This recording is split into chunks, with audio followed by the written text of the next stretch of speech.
Well, as far as test matches go, this one had probably everything except for the fairy tale ending for Pakistan, Chappelli. What an amazing session, first of all.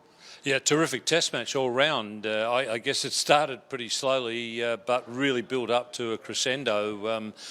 Great game, and I think further vindication for day-night test cricket. Do you think people perhaps wrote Pakistan off a bit too early after the first innings? Well, I don't know about writing them off too early, but the important thing is that they've shown that they can adjust, and they adjusted very quickly.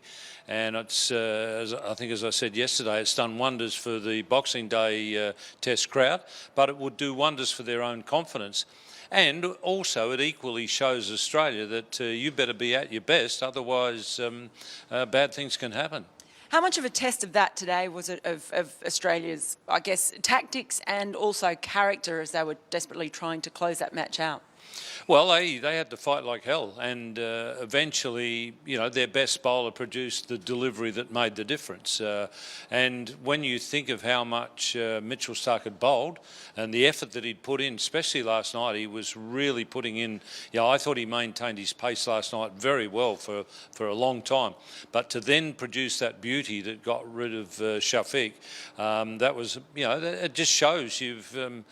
Sometimes it's not just about skill, it's your determination, and we're not going to be overcome. And I would say that effort from Starc is just one of those that you drag up from the deep somewhere.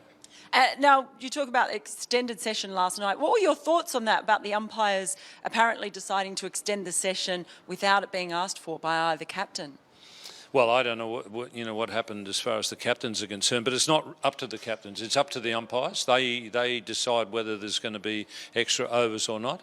And if they feel that the match can be finished that night, they decide to play the extra overs. So it's a judgment decision by the umpires. I mean, there's nobody in a better position. You know, they're close to the action. They're seeing how much the ball is turning, how much it's swinging, all those sort of things. They've got to take that into account. They're both guys who have played at international level. Trust their judgment. Now, we came out of the South Africa series with Australia having won the dead rubber with that very new team. Where do you see them now, having looked at them at the start of a new series? They've had a win, not necessarily a convincing win, but where do you see the team at the moment then? I think they're progressing pretty well. I think they'd be very happy.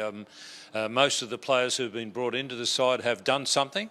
Obviously, Nick Maddinson needs to convince himself that he's good enough for that level, and I think he's a bit on edge at the moment, which you can understand when you haven't done something to help the team. But, I mean, if you think he's good enough in the first place, you've got to give him some opportunities. The fact that the two games that he's played in, Australia have won them both, that helps him. I think the selectors would be pretty happy with what's happened.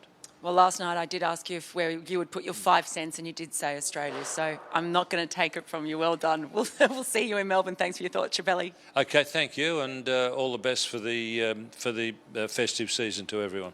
There you go. Merry Christmas from Chappelli, and we'll see you in Melbourne.